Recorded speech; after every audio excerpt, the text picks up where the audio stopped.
కాంగ్రెస్ అధికారంలోకి వచ్చి రెండేళ్లైనా హామీలను అమలు చేయడం లేదని బీఆర్ఎస్ కార్యనిర్వాహక అధ్యక్షుడు కేటీఆర్ ఆరోపించారు. హైడ్రా పేరుతో పేదల ఇళ్లను రేవంత్ సర్కార్ కూల్చిందని విమర్శించారు. జూబ్లీహిల్స్ ఉప ఎన్నిక ప్రచారంలో భాగంగా బోరబండలో రోడ్ షో నిర్వహించిన కేటీఆర్ కారు బుల్డోజర్ మధ్య ఈ ఉప ఎన్నికలు జరుగుతున్నాయని, ప్రజలు విజ్ఞతతో ఓటు వేయాలని కోరారు. రేవంత్ రెడ్డికి ఒక్క ఛాన్స్ ఇస్తే హైదరాబాద్ను నాశనం చేశారని విమర్శించారు. అయ్యా, నీకు ఒక్క ఛాన్స్ ఇస్తేనే కదా 162 మంది ఆటో వాళ్ళు ఆత్మహత్యలు చేసుకునే పరిస్థితి తెచ్చినావు. నీకు ఒక్క ఛాన్స్ ఇస్తేనే కదా హైదరాబాద్ ను బర్బాద్ చేసినావు. నీకు ఒక్క ఛాన్స్ ఇస్తేనే కదా ఇందిరమ్మ రాజ్యం అని చెప్పి ఇవాళ హైదరాబాద్ లో 1000 ఇండ్లు కూలగొట్టినావు. నీకు ఒక్క ఛాన్స్ ఇస్తేనే కదా ఇవాళ రాష్ట్రంలో ఉండే ప్రతి ఆడబిడ్డను మోసం చేసినావు.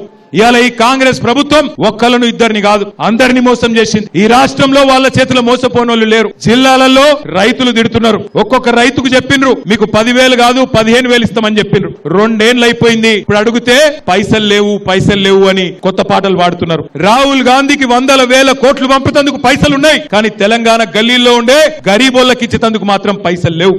రాహుల్ గాంధీకేమో నీ కుర్చీ కాపాడుకునే తందుకు నెలకు 100 కోట్లు పంపుతున్నావు, కానీ ఇలా గల్లీల్లో ఉండే గరీబ్ గాలకు మాత్రం పైసలు లేవు. ఇంకొక మాట మీరు యాది పెట్టుకోండి, రేవంత్ రెడ్డి ఎలక్షన్ ముందు దాకా ఒక మాట మాట్లాడతాడు, ఎలక్షన్ అయినాక ఒక మాట మాట్లాడతాడు. ఎలక్షన్ ముందు ఓడ మీద ఉన్నప్పుడు ఓడమల్లన్న, ఒడ్డుకెక్కినాక బోడమల్లన్న అంటాడు, మళ్ళా మాయమైతాడు. యాది పెట్టుకోండి.